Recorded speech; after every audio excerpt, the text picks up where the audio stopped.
স্পষ্ট করে বলতে চাই, ওই ৭২-এ যে সংবিধান একটা দলের সংবিধান ছিল, যে সংবিধানের ড্রাফট আরেকটা দেশ থেকে পাশ হয়ে এসেছে, সেই মুজিববাদী সংবিধান এই বাংলাদেশে আর আমরা থাকতে দিতে পারি না।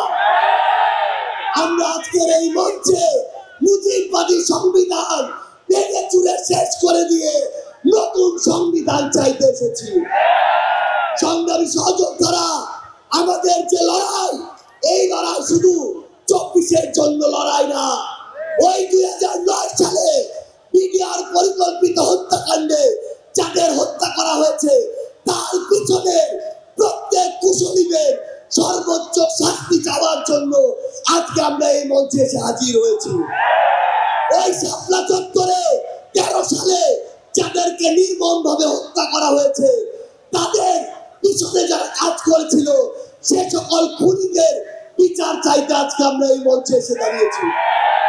বাংলাদেশের আপামর ছাত্র জনতা, আমাদের সংগ্রামী সহযোদ্ধারা, আমরা শুধু আপনাদের স্পষ্ট করে একটা জিনিস বলি, এই বাংলাদেশে যেমন ইসলাম ফোবিয়ার জায়গা হবে না, ইসলাম বিদ্বেষেরও জায়গা হবে না।